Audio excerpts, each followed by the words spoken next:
تشكيل النادي الاهلي لحراسة المرمى محمد الشناوي، رقم 21 على اليسار معلول، على اليمين هاني، وسط الدفاع رامي ربيعة ومحمد عبد المنعم، وسط الميدان القوي المعزز بإمام عاشور القادم من الدوري الدنماركي في صفقة القرن لأحد نجوم الزمالك، ديانج المالي القوي وهو خريج الدوري الجزائري، و13 مروان عطية، وديما قلت حسام عاشور الجديد.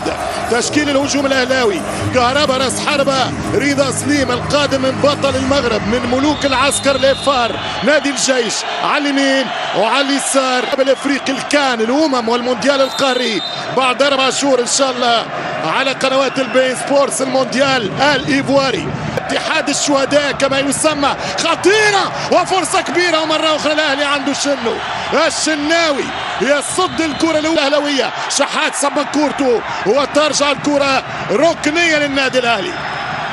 الملكي في فاس، الانطلاق، صراع كبير ولياقة، انطلاقة وبالراس ترجع من الدفاع. مباراة ممتازة في البدايات، ريتم عالي، الفريق الجزائري بالنيفة بالكبرياء في الاتاك، يلعب الكرة، يشوط كرة وتبعيدة، ترجع للشناوي. الاهلي ضد الاندية الجزائرية تحت جزاء، الاهلي خطير، او الانطلاقات خطيرة، والحكم يقول في اوفسايد، في تسلل، عدا ذلك الممكن مشروع ضربة جزاء للنادي الاهلي. تدخل قوي وانطلاقة سريعة من لاعبين صبيان صغار، خطيرة، والحارس يتصدى وجول، الهدف الاول للنادي الاهلي، والحكم يرفض يلغيه. 1-0 للاهلي، ولكن بيراتشو يقول فما فاول على كهربا، فما فار، بوت مرتبك، أسامة بن بوت مرتبك في هذه اللقطة، وكرة خطيرة كان يعدي الولاني رضا، والتدخل الدفاعي، تاكلينج صحيح، كرة في على الكرة، ترجع الكرة للفرقة الجزائرية. نذكر انه عبد الحق بن شيخة هو حامل لقب السوبر، لانه بن شيخة الموسم الماضي كان يونغ افريكانز التنزاني. هدف الملغي للاهلي قد يسيل كثير من الحبر.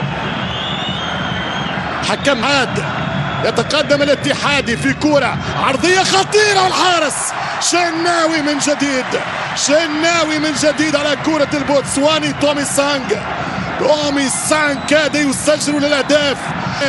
انطلق الفريق الجزائري، التسديدة ضعيفة والشناوي موجود.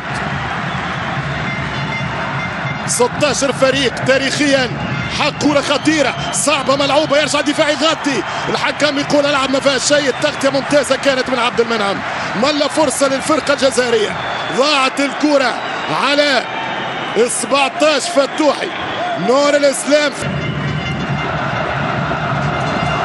كهربا خطيرة جدا، الدخلة من رضا، والحارس بن بوت، خطيرة جدا على الفريق الجزائري، كرة بكرة، قلبة بقلبة، فرصة، ولا افريقيا تتكلم، والشمال الافريقي يلونها ويصبغها ويطبعها بعناوين المتعة والإثارة. الكرة بامتياز، تمشي كرة كهربا، دارت مليح ولكن قوية على معلول، وترجع تماس للاتي، كرة للاتحاد، ترجع الكرة للفريق الاهلاوي. رضا سليم، شوف انطلاقات رضا، شوف انطلاقات الدول المغربي، عدي ديانجي باسي، الدفاع يتصدى، اتشو يتفرج، والدفاع يخلص، وبن بوت يعاني فيه هكذا اخطاء فرديه. الاهلي بريسينج وضغط عالي، اجريسيف النادي الاهلي. اتشو ينبه على رامي ربيعه، لا كلام، وحاف يكون هناك ريفيومات شهير، خطيره لو تتشاط، ولكن الجزائري في الوسط يعاني، كره خطيره من كهربا، والركنيه للنادي الاهلي. اعليلات واوتو كورنر للاهلي.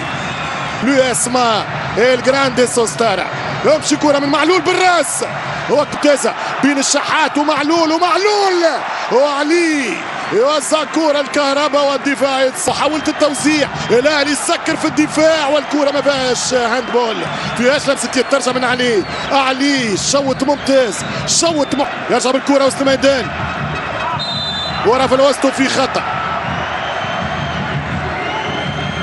خطأ يدخل منطقة الجزاء خطيرة، فدفاع الحكم كان قريب، شو كل ما فما شيء، ما فما والو. الكباتن في الاستوديو اي راي، اجواء كبيرة. اول الحكم يقول سأشاهد اللقطة، سأشاهد اللقطة. هذا يعني أنه في الفار قالوا أتشو الحركة الأخيرة والتدخل. مروان عطية أمام زازا يقول ضربة جزاء للياسما، بينالتي للسوستارا، ضربة جزاء للفريق الجزائري بعنوان الفار.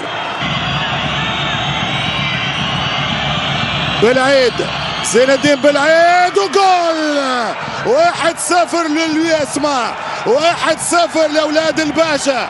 أولاد الباشا يتقدمون 1-0 عن طريق زين الدين بالعيد.